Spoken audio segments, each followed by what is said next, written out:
in the heart of rural Montana, where endless plains stretch toward snow-capped mountains and the wind carries stories of resilience across generations. An unlikely bond forms between two souls carrying the weight of loss. This is the story of Ayanna, a young Apache woman searching for her place in a world that seems determined to erase her heritage. And Thomas, a weathered rancher whose heart has been close to hope for far too long. Don't forget to subscribe to our channel for more incredible true stories that touch the heart and inspire the soul. The girl who slept with ghosts. The autumn wind cut through the cemetery like a blade, carrying the scent of dying leaves and the promise of an early winter. Ayanna pulled her thin blanket tighter around her shoulders as she settled beside the weathered granite headstone that had become her nightly companion for the past 3 weeks. Maria Santos Rodriguez, menos beloved. Mother and grandmother, minus 1952 to 2023. The inscription was barely visible in the moonlight. But Ayanna had memorized every letter, every curve of the carved words. She didn't know Maria, had never met her. But somehow the grave of this stranger felt safer than any shelter the streets of Billings had offered. At 19, Ayanna had been drifting for months since aging out of the foster care system. Her Apache heritage, passed down through her grandmother's bloodline, felt like both an anchor and a burden in a world that seemed to have no place for her. The family she'd been placed with at 16 had been kind enough, but they'd never understood the pull she felt toward traditions they considered outdated, or the way she'd wake up some mornings feeling like she was living in someone else's skin. The cemetery was quiet, peaceful in a way that the overcrowded shelters and dangerous street corners never were. Here, among the dead, Ayanna felt oddly alive. She'd found a job at a local diner, washing dishes for barely above minimum wage. But it wasn't enough for rent anywhere decent. The cemetery became her refuge, her bedroom under the stars. Tonight was different, though, as she arranged her possessions, a backpack with 2 changes of clothes, a worn paperback book her grandmother had given her about Apache legends, and a small pouch containing sage and sweetgrass. She heard footsteps on the gravel path. You know, there's probably warmer places to sleep in this town. Ayanna's heart jumped, but she forced herself to remain calm. She'd been discovered before, usually by security guards or police officers, who'd move her along with varying degrees of kindness or hostility. But this voice was different, older, gentler, with the kind of patience that came from years of dealing with wounded things. She turned to see a man in his 50s, wearing work boots and a flannel shirt that had seen better days. His gray hair was barely visible beneath a baseball cap, and his weathered face spoke of long days under the sun. But it was his eyes that caught her attention. They held a sadness that seemed to match her own. "I'm not causing any trouble," she said, instinctively defensive. "I'll move along if you want." Thomas Mitchell had been visiting his wife's grave every Thursday evening for the past 5 years. Ever since Sarah had lost her battle with cancer, he'd noticed the girl 3 weeks ago, had watched from a distance as she settled in each night, with the quiet dignity of someone who'd learned to make the best of impossible situations. "I didn't say you were causing trouble," he replied, his voice gentle. "I'm Thomas. Tom. I own the ranch about 20 miles north of here. Been coming to visit my wife every week since." He gestured toward a grave several rows over, where fresh flowers sat in a small vase. Ayanna studied his face, looking for the telltale signs of someone who might mean her harm. But all she saw was a man carrying his own heavy load of grief. Someone who understood what it meant to feel alone in a world full of people. "I'm Ayanna," she said after a moment. "And you're right. There probably are warmer places, but they're not always safer." The simple honesty of her statement hit Thomas like a physical blow. He thought of his empty ranch house, of the spare bedrooms that hadn't been used since his daughter left for college on the East Coast and stopped coming home for holidays. He thought of Sarah, who'd always had a soft spot for strays, both the animal and humankind. "You Apache?" he asked, noting the turquoise jewelry she wore and the way she held herself with a quiet pride that spoke of deep roots. "My grandmother was full blood. She raised me until I was 12. Then," Ayanna's voice trailed off. The story of her grandmother's death, of being shuttled through foster homes where her heritage was treated as an inconvenience, was too long and too painful for a cemetery conversation with a stranger. Thomas nodded, understanding that some stories took time to tell. "My wife always said this cemetery was too quiet. She would have liked knowing someone was keeping the spirits company." They sat in comfortable silence for a while. To people who understood that sometimes the most meaningful conversations happened in the spaces between words. The wind picked up, rattling the bare branches of the oak trees that lined the cemetery's perimeter. "Look," Thomas said finally, his voice rough, with the effort of making a decision that scared him. I've got a bunkhouse on my property. It's not much, but it's got a bed and a heater. Winter's coming early this year, and sleeping out here, he gestured at the darkening sky. It's going to get dangerous. Ayana's first instinct was to refuse. She'd learned to be suspicious of offers that seemed too good to be true, especially from men she didn't know. But something in Thomas's voice, in the way he kept his distance and didn't press, made her pause. Why? She asked simply. Thomas was quiet for a long moment, thinking of Sarah's voice, of the way she'd always found room at their table for anyone who needed a meal. Because everyone deserves a place to dream safely, he said finally. And because I think my wife would have liked you. The offer hung in the air between them like a bridge waiting to be crossed. Ayana thought of her grandmother, of the stories she'd told about trusting one's instincts and recognizing kindness when it appeared. She thought of the approaching winter, of the way her bones already ached from sleeping on the cold ground. I can work, she said. I'm strong, and I know how to take care of myself. I won't be a burden. I wasn't offering charity, Thomas replied. Ranch always needs help, especially with winter coming. Pays fair, and the work's honest. As they walked toward his truck, Ayana cast one last look at Maria's grave. Somehow, she felt like she was leaving an old friend behind, but for the first time in months, she was walking toward something instead of away from it. The ranch was a 40-minute drive through winding mountain roads.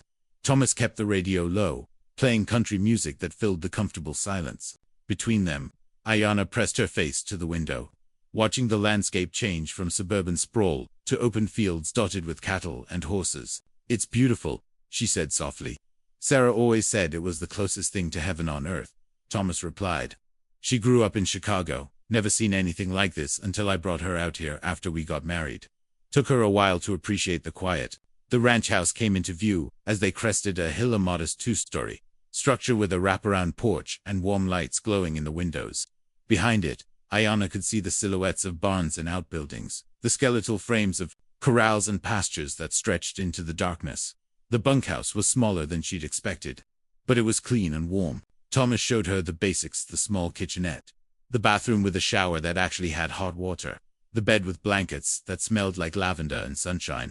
Breakfast is at 6 if you want to join me, he said from the doorway, but no pressure. You can start work whenever you're ready. After he left, Ayana sat on the edge of the bed and tried to process what had happened. For the first time in months, she was inside, safe, with a door she could lock and walls that would keep out the wind. She thought of her grandmother, of the stories she'd told about Apache hospitality, and the importance of helping those who needed it. Maybe, she thought, as she pulled the warm blankets around her shoulders, there were still good people in the world. Maybe she'd finally found one. Outside, the wind continued to blow across the Montana plains, but for the first time in weeks, Ayana fell asleep without listening for footsteps on gravel, or the sound of voices that might mean trouble. She dreamed of her grandmother's voice, of stories told around fires under star-filled skies, of a future that might hold something more than mere survival. Learning to trust the light. The sound of roosters crowing pulled Ayana from the deepest sleep she'd had in months. For a moment, she was disoriented, expecting to feel the cold ground beneath her back and hear the distant hum of traffic from the highway. Instead, she found herself in a warm bed, sunlight streaming through clean windows, and the smell of coffee drifting from the direction of the main house. She'd slept in her clothes, old habits dying hard, but she allowed herself a hot shower before walking across the yard to the ranch house. The morning air was crisp and clean, carrying the scent of hay and the distant sound of cattle calling to each other across the pastures. Thomas was in the kitchen, standing at the stove with his back to her. He turned when he heard her footsteps, and she was surprised to see him smile, real smile that reached his eyes and transformed his weathered face. "Morning," he said, gesturing toward a chair at the kitchen table. "Hope you're hungry. I always make too much." The kitchen was warm and lived in, with copper pots hanging from hooks and photographs covering the refrigerator. Most of the pictures showed a woman with laugh lines around her eyes and graying hair pulled back in a ponytail, Ayana assumed. There were also pictures of a young woman who looked like Thomas, graduation photos, and travel snapshots from what looked like Europe. "That's my daughter, Kate," Thomas said, following her gaze. "She's a doctor in Boston now. Barely makes it home for Christmas these days." There was no bitterness in his voice, but Ayana heard the loneliness underneath. She understood that kind of isolation, the way family could scatter like leaves in the wind. leaving you to tend to empty spaces and fading memories. Breakfast was simple, but hearty: scrambled eggs, bacon, toast, and coffee that was strong enough to wake the dead. Ayana ate carefully, still not quite believing that this wasn't some elaborate dream she'd wake up from back in the cemetery. "So," Thomas said, settling into the chair across from her, "you ever worked with horses?" "A little. My grandmother had a friend who ran a small stable outside Flagstaff. One spent a few summers there when I was younger." Ayana paused, remembering the feel of a horse's warm breath against her palm, the way they'd seemed to understand her in ways that humans rarely did. "I'm better with animals than people. Usually that's a useful skill around here," Thomas said. "I've got about 30 head of cattle, half a dozen horses, and a few goats who think they run the place. Most of them are pretty easy to get along with, but they need daily care." They spent the morning walking the property, Thomas showing her the layout of the ranch and explaining the daily routines. The work was physical but not back-breaking: feeding the animals, cleaning stalls, checking fences, and maintaining equipment. Ayana found herself relaxing for the first time in months, her body remembering rhythms she'd learned as a child. "You're a natural," Thomas said, as he watched her gentle a skittish mare who'd been abused by her previous owner. "Takes most people weeks to get Luna to trust them." Ayana stroked the horse's neck, feeling the tension ease from the animal's muscles. "She's been hurt," she said simply. "Sometimes you have to prove you're different from the ones who came before." Something in her voice made Thomas look at her more carefully. He saw the way she kept her back to walls, the way her eyes tracked movement, even when she was focused on a task. He recognized the signs of someone who'd learned to be ready for danger at any moment. "You don't have to tell me your story," he said quietly, "but you should know that you're safe here. Whatever happened before, it doesn't matter to me." The kindness in his voice almost broke something inside Ayana's chest. She'd grown so used to being treated as a problem to be solved, or a burden to be endured, that simple acceptance felt foreign and precious. "Thank you," she said, her voice barely above a whisper. The days began to develop a rhythm. Ayana would rise early, help with the morning chores, then spend the afternoon learning more complex tasks: how to repair fencing, how to spot signs of illness in the cattle, how to operate the equipment that kept the ranch running. Thomas was a patient teacher, never making her feel stupid for asking questions or needing something explained twice. In the evenings, they would often sit on the porch, watching the sunset paint the mountains in shades of gold and purple. Thomas would tell stories about the ranch's history, about the family who'd built it in the 1920s, and the challenges they'd faced through decades of drought and economic hardship.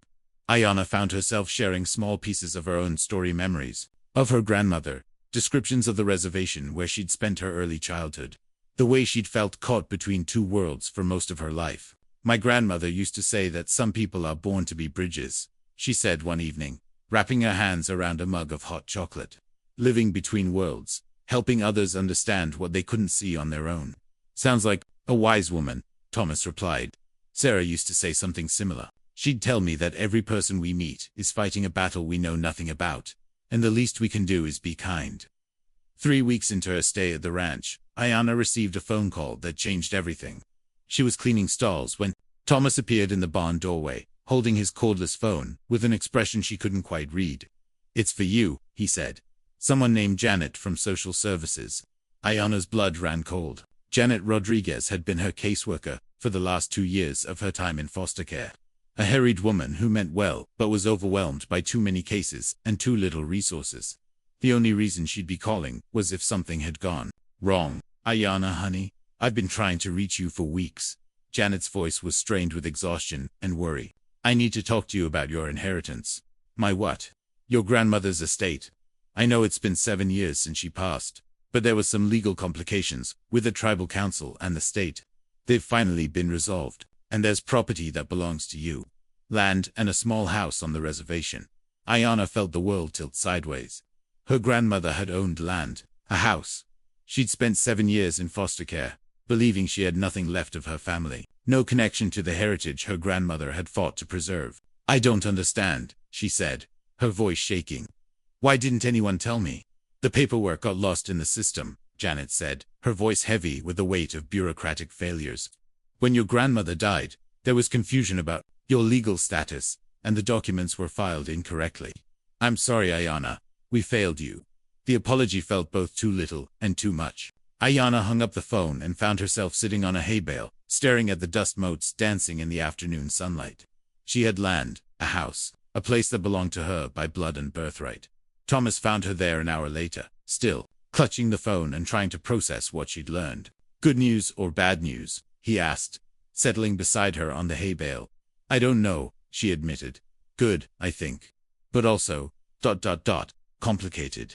She told him about the inheritance, about the land that had been waiting for her while she'd been sleeping in cemeteries and believing she was truly alone in the world. Thomas listened without interrupting, his weathered hands folded in his lap. Sounds like you've got a decision to make, he said finally. I don't know what to do, Ayanna confessed. I've never had choices before. People always decided what was best for me, where I should go, how I should live. Now I have land, and I have this place, and I don't know. What does your heart tell you? The question was simple, but it hit her like a revelation. When had she last listened to her heart, instead of just trying to survive? When had she last made a decision based on what she wanted, rather than what was safest or most practical? I think, she said slowly, I need to see it. The land, the house. I need to know what she left me. Thomas nodded. Then we'll figure out how to get you there. But Ayanna, he waited until she looked at him. Whatever you decide, you'll always have a place here. This ranch, this work, it's made me remember what it feels like to have purpose again. You've given me something I didn't know I was missing. That night, Ayanna lay in her bed, in the bunkhouse, staring at the ceiling and trying to imagine what her grandmother's house might look like. She thought about the stories she'd been told as a child, about the importance of land and belonging, about the way her ancestors had fought to preserve their connection to the earth. For the first time in her adult life, she was faced with a choice that wasn't about survival. She could stay at the ranch, build a life with Thomas and the animals and the wide Montana sky, or she could return to her roots, claim her inheritance, and try to reconnect with a part of herself that had been buried under years of displacement and uncertainty. Outside her window, the wind whispered through the grass, carrying stories of change and possibility. For the first time in years, Ayanna fell asleep not to the sound of her own fears, but to the promise of tomorrow bringing something new. The weight of homecoming. The bus ride to the reservation took 14 hours, winding through landscapes that shifted from Montana's rolling plains to the red rock canyons of the southwest. Ayanna pressed her face to the window, watching familiar terrain unfold like pages of a book she'd nearly forgotten how to read. Thomas had driven her to the Greyhound station in Billings, pressing an envelope into her hands before she boarded. Just in case, he'd said, his gruff voice betraying the emotion he tried to hide. Call me when you get there. Let me know you're safe. The envelope contained $300 and a note written in his careful handwriting. Everyone deserves to know where they come from. Take all the time you need. The ranch will be here when you're ready. Now, as the bus pulled into the dusty station that served the reservation, Ayanna felt the familiar knot of anxiety tighten in her chest. The landscape was exactly as she remembered. Red earth stretching toward mesas that stood like ancient sentinels against the sky. Mobile homes and small houses scattered across the valley, and the ever-present sense of isolation that came from being tucked away from the rest of the world. Janet Rodriguez was waiting for her at the station, looking older and more tired than Ayanna remembered. Her smile was genuine, though, and when she hugged Ayanna, it felt like an apology made physical. You look good, Janet said, stepping back. To study her healthy, that ranch life agrees with you. It's been good for me, Ayanna admitted. Thomas, Mr. Mitchell, he's been kind. I'm glad. After everything you've been through, you deserve kindness. Janet picked up Ayanna's single duffel bag and led her toward a white sedan that had seen better days. Are you ready to see your grandmother's place? The house was smaller than Ayanna remembered, but then again, she'd been 12 when she'd last seen it. It sat on a rise overlooking the valley, surrounded by scrub brush and the twisted remains of what had once been a garden. The adobe walls were weathered but solid, and the metal roof showed signs of recent repair. The tribal council's been maintaining it, Janet explained as they climbed the front steps. They knew you'd come back eventually. The key turned icily in the lock, and the door swung open to reveal a space that was both familiar and foreign. The furniture was exactly as Ayanna remembered: the worn leather couch, where she'd curled up to listen to her grandmother's stories, the wooden dining table where they'd shared countless meals, the bookshelf filled with volumes about Apache history and culture. But there was dust everywhere, and the air smelled stale and closed up. Pictures hung on the walls, family photos spanning generations, images of ceremonies and celebrations, portraits of ancestors whose names Ayana had once known by heart, but had been forced to forget in the years of displacement that followed. She never changed anything in your room, Janet said softly, leading her down a short hallway. Ayana's childhood bedroom was like stepping back in time. The twin bed was still covered with the handmade quilt her grandmother had sewn, decorated with traditional patterns in deep blues and reds. Her old books were still on the shelves, along with a collection of rocks and feathers she'd gathered during long walks in the desert. On the dresser sat a framed photograph of Ayana and her grandmother, taken just months before the cancer diagnosis that would change everything. In the picture, they were sitting together on the front porch, Ayana's head resting on her grandmother's shoulder, both of them laughing at something just outside the camera's frame. She talked about you every day, Janet said, her voice thick with emotion. Right up until the end, she'd sit on that porch and tell anyone who'd listen about her granddaughter, who was going to change the world. Ayana picked up the photograph, tracing her grandmother's face with her finger.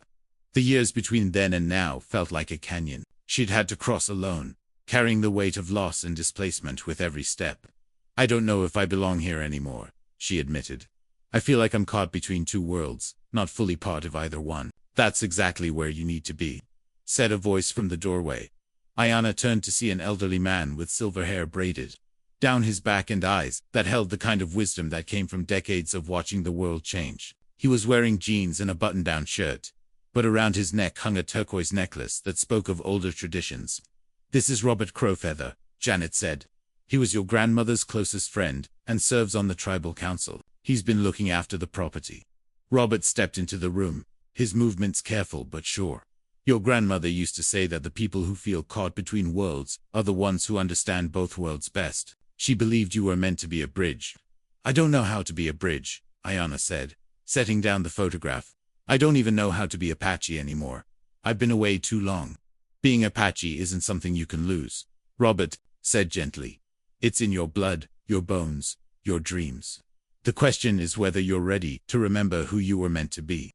Over the next few days, Ayana threw herself into the work of reclaiming her grandmother's house. She cleaned every surface, aired out every room, and slowly began to feel the space come back to life around her. Janet helped when she could, bring in groceries and supplies. But mostly she gave Ayana space to process and remember. The hardest part was going through her grandmother's belongings. In the bedroom closet, she found boxes of photographs, letters, and documents that told the story of a woman who had fought to preserve her culture in a world that was rapidly changing. There were records of her grandmother's work with the tribal council, her efforts to maintain traditional crafts and stories, and her correspondence with other Apache elders across the Southwest. In one box, Ayana found a collection of letters, addressed to her, letters her grandmother had written but never sent, chronicling her daily life and her hopes for Ayana's future. The handwriting grew shakier as the dates progressed, but the love and hope in every word remained constant. My dear granddaughter, one letter began, I know you are struggling to find your place in the world. I know because I struggled too, caught between the old ways and the new. But I want you to know that your struggle is not a weakness, is a strength. You are learning to speak two languages, to walk in two worlds, to be a translator between cultures. This is a gift, even when it feels like a burden. Reading the letters felt like having a conversation with her grandmother's ghost. Ayana found herself crying for the first time since she'd arrived, finally allowing herself to grieve not just for her grandmother's death, but for all the years of guidance and love she'd missed. On her fourth day at the house, Robert appeared at her door, with a thermos of coffee and a serious expression. Walk with me, he said, and something in his tone made it clear this wasn't a request. They walked in silence across the desert, following a path that Ayana remembered from childhood. It led to a small rise where her grandmother had often taken her to watch the sunset and share stories about their ancestors. Your grandmother asked me to give you something, Robert said, when they reached the summit, but only when you were ready to receive it. From his pocket, he pulled a small leather pouch, worn smooth by years of handling. Inside was a necklace, a silver chain, holding a piece of turquoise carved into the shape of a thunderbird, surrounded by smaller stones that caught the light like captured stars. This belonged to your great-great-grandmother, Robert said. It was passed down through 5 generations of women in your family. Your grandmother wore it every day until she got sick. Then she put it away, waiting for you to come home. I held the necklace up to the light, feeling the weight of history in her hands. The turquoise was deep blue-green, with veins of darker color running through it, like rivers on a map. I don't know if I'm staying, she said honestly. I have a life in Montana now, work that matters to me, someone who's been kind to me. Your grandmother knew you might not stay, Robert said. She also knew that wasn't the point. The point was for you to choose, to know you had a choice. She wanted you to understand that you could be Apache anywhere on the reservation, in the city, on a ranch in Montana. Being Apache isn't about where you live. It's about carrying your ancestors' wisdom with you and honoring their memory in how you live your life. That evening, Ayanna sat on the front porch where she'd spent so many childhood hours, watching the sun set over the desert. The necklace lay heavy around her neck, and she could almost feel her grandmother's presence in the cooling air. Her phone buzzed with a text from Thomas. How are you holding up? The horses miss you. Luna won't eat her treats from anyone else. The simple message made her smile, but it also highlighted the choice she was facing. She could rebuild her life here, reconnect with her heritage, and try to become the bridge her grandmother had envisioned, or she could return to Montana, to the ranch, and the life she'd begun to build with Thomas. As the stars appeared overhead, Ayanna realized that maybe the choice wasn't as simple as staying or leaving. Maybe it was about figuring out how to honor both parts of herself. The Apache woman who carried centuries of wisdom in her blood, and the young woman who'd found healing and purpose in the wide Montana sky. The desert wind whispered through the sagebrush, carrying the scent of rain and the promise of storms on the horizon. For the first time since arriving, Ayanna felt a sense of peace settle over her. She didn't have to decide everything tonight. She didn't have to choose between worlds. She just had to be present, in this moment, in this place, and trust that the answer would come when she was ready to hear it. Where hearts take root, the call came at dawn. Just as Ayanna was beginning to think she might be ready to make a decision about her future, the phone rang with the urgent insistence of bad news, and she fumbled for it in the early morning darkness. Ayanna. Thomas's voice was strained, rough with exhaustion and worry. I didn't want to bother you, but I thought you should know. I had a heart attack yesterday. I'm in the hospital in Billings. The words hit her like a physical blow. She sat up in bed, her heart racing as she tried to process what he was telling her. Are you okay? How bad is it? I'm alive, he said, and she could hear the attempt at humor in his voice. Doctors say I'll recover, but it's going to take time. The thing is, I can't manage the ranch right now. I called my daughter, but she can't leave Boston, and I don't have anyone else. He didn't need to finish the sentence. Ayanna could hear what he wasn't saying. The animals needed care, the ranch needed attention, and he was alone. I'll be there as soon as I can, she said, already reaching for her clothes. You don't have to. Yes, I do. The certainty in her voice surprised them both. I'll be there, Thomas. Just hold on.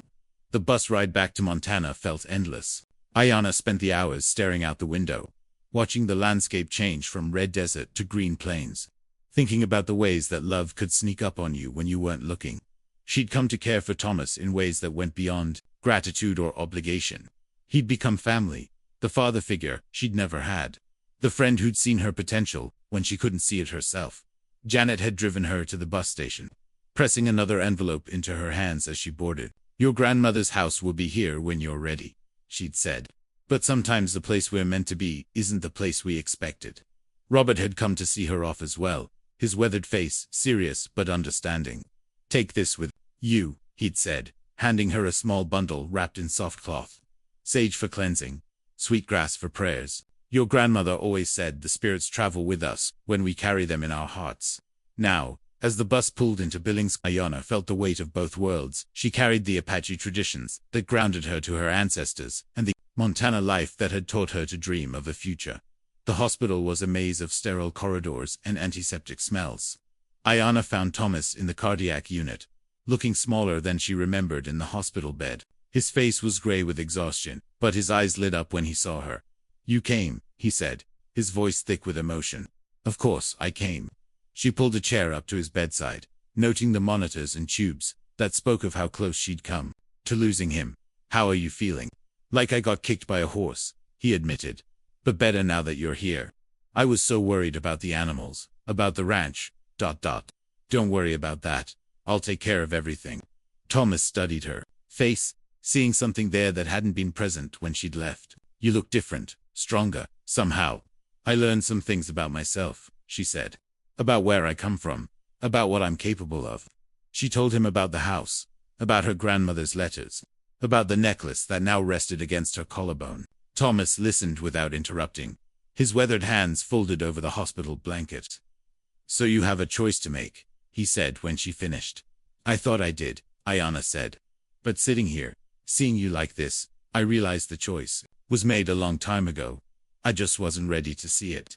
Over the next 3 weeks, Ayana divided her time between the hospital and the ranch. She learned to manage the daily operations alone, coordinating with the veterinarian when one of the cows developed an infection, negotiating with feed suppliers, and maintaining the equipment that kept everything running.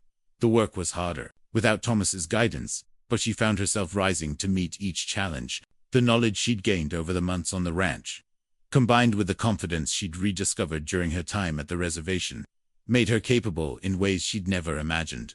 Luna, the skittish mare, seemed to sense that Ayana was now in charge. She followed her around the pasture like a devoted companion, nickering softly when Ayana appeared each morning. The other animals accepted her leadership too, settling into routines that she established with patience and consistency. "You're a natural ranch manager," Dr. Sarah Chen, Thomas's cardiologist, told her during one of their conversations about his recovery. "He's been worried about what would happen to the place if something happened to him. Now he can see it's in good hands." When Thomas was finally released from the hospital, Ayana was there to drive him home. He moved slowly, still recovering from the surgery that had saved his life. But his color was better, and his eyes had regained their spark. "Place looks good," he said as they pulled up to the ranch house. "Better than when I left it." "The animals missed you," Ayana said, helping him out of the truck. "But they adapted. And you, how are you adapting?" The question carried weight beyond its simple words. Ayana looked out across the pastures, where the cattle grazed peacefully in the afternoon sun. She thought about the choice she'd believed she had to make between her Apache heritage and her Montana life, between honoring the past and embracing the future. "I think I'm exactly where I'm supposed to be," she said. "But I want to talk to you about something." That evening, they sat on the porch as they had so many times before, watching the sunset paint the mountains in brilliant colors. Thomas was moving slowly but steadily, and the relief of having him home safe made everything feel more precious. "I want to buy into the ranch," Ayana said, the words coming out in a rush before she could lose her nerve. "Make it a partnership. I have some money from selling my grandmother's house. The tribal council helped me find a buyer who preserved it for another family. It's not a lot, but it's enough for a down payment on half the property." Thomas turned to look at her, surprise written across his weathered features. "Ayana, you don't need to." "Yes, I do," she interrupted. "Not because I owe you anything, but because this is what I want. This ranch, this work, this life, where I belong. But I don't want to be your employee forever. I want to be your partner."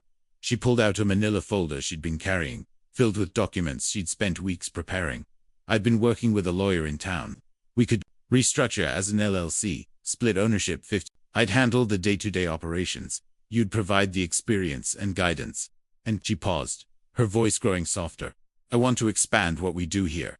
"What do you mean?" "I want to create a program for kids aging out of foster care. Give them a place to learn skills, find their footing, discover what they're capable of. The bunkhouse could house for people comfortably, and we could build another structure if the program grows. Partner with social services, maybe get some grant funding."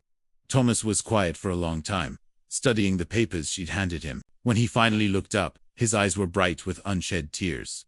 "Sarah would have loved this idea," he said finally. "She always wanted to do more with this place, find ways to help people. I just never knew how." "We could call it the Sarah Mitchell Ranch for New Beginnings," Ayana suggested. "Honor her memory while helping others." The proposal she'd prepared was thorough, researched, and realistic. She'd spent hours on the phone with social workers, nonprofit administrators, and agricultural extension agents, learning about funding, sources, and legal requirements. The woman who'd once slept beside a stranger's grave had become someone who could envision a future and build a plan to achieve it. "There's one more thing," she said, reaching into her pocket. She pulled out the turquoise necklace her grandmother had left her, the weight of 5 generations of Apache women resting in her palm. "I want to create a cultural component too. Teach the kids about different traditions. Help them understand that strength comes from knowing where you come from. You'd wear your grandmother's necklace here, even though you're not on the reservation." "My grandmother's friend told me something before I left," Ayana said, fastening the necklace around her neck. where it caught the last light of the setting sun. He said being Apache isn't about where you live. It's about carrying your ancestors' wisdom with you and honoring their memory in how you live your life. I can honor my heritage here, Thomas. I can be a bridge between worlds right here on this ranch. Thomas reached over and took her hand, his calloused fingers warm and steady. Partners, he said simply. Partners, she agreed. 6 months later, the Sarah Mitchell Ranch for New Beginnings welcomed its first group of young people. 3 teenagers and 1 20-year-old, all of them carrying the weight of difficult histories and uncertain futures. Ayanna met them at the bus station in Billings, remembering her own first ride to the ranch, and the fear that had mixed with desperate hope in her chest. Welcome home, she told them as they climbed into the ranch truck, and she meant it with every fiber of her being. The program wasn't without its challenges. Some of the kids struggled with the isolation, others with the physical demands of ranch work. But gradually, Ayanna watched them begin to transform in the same way she had, finding confidence in their ability to care for animals, discovering strength in their capacity for hard work, learning that they were capable of more than survival. Marcus, the 17-year-old from Detroit, who'd never seen a cow before arriving at the ranch, became Luna's devoted caretaker. The skittish mare, who'd once trusted only Ayanna, now followed Marcus around like a faithful dog, responding to his patient gentleness with complete devotion. Sophia, 19 and pregnant, with nowhere to go, found peace in the garden Ayanna had planted behind the main house, a mix of traditional Apache medicinal plants and Montana vegetables that grew together in surprising harmony. She would sit among the sage and sweetgrass in the early mornings, one hand on her growing belly, planning a future that included both her baby and a college degree in agricultural science. The program grew, slowly but steadily. Word spread through social services networks, and soon there was a waiting list of young people eager for the chance to build new lives on the Montana plains. Funding came from a combination of federal grants, private donations, and the profits from the ranch's cattle operation, which had expanded under Ayanna's careful management. On the second anniversary of the program, Thomas and Ayanna stood in the same spot where he'd first found her, in the cemetery. They were there for the dedication of a memorial garden, a peaceful space where people could remember loved ones while looking toward the future. You know, Thomas said, watching Marcus teach a new arrival how to gentle a nervous calf. I used to think this place was too quiet after Sarah died. Now I can't imagine it any other way. Ayanna smiled, thinking of all the young voices that now filled the ranch with laughter and purpose. My grandmother used to say that the best way to honor the dead is to help the living. I think she would have liked what we've built here. What about you? Thomas asked. Any regrets about the choice you made? Ayanna touched the turquoise necklace that rested against her collarbone, feeling the weight of her ancestors' wisdom and the warmth of the Montana sun on her face. Around them, the ranch bustled with activity, young people learning to build lives worth living, animals receiving patient care, and the land itself flourishing under careful stewardship. No regrets, she said. This is exactly where I was meant to be. As the sun set over the mountains, painting the sky in shades of gold and purple, Ayanna felt the presence of all the people who had shaped her journey: her grandmother, whose wisdom had guided her home; Sarah, whose memory inspired their work; and Thomas, whose kindness had taught her that family could be chosen as well as inherited. The ranch was quiet now, except for the gentle sounds of animals settling in for the night and the distant laughter of young people planning their futures. Around the dinner table, it was the kind of quiet that spoke of contentment rather than loneliness, of purpose rather than emptiness. Ayanna had learned that home wasn't a place you were born into, it was a place you chose to build. One day at a time, one act of love at a time. And here, on the wide Montana plains, where the wind carried stories of resilience and hope, she had finally found the room to dream safely. The girl who had once slept beside a stranger's grave had become a woman who created homes for others, and in doing so, had found her own place in the world at last. The Sarah Mitchell Ranch for New Beginnings stands today as a testament to the power of human connection and the transformative effect of believing in someone's potential. What began as a chance encounter between 2 wounded souls in a Montana cemetery has grown into a beacon of hope for young people across the region.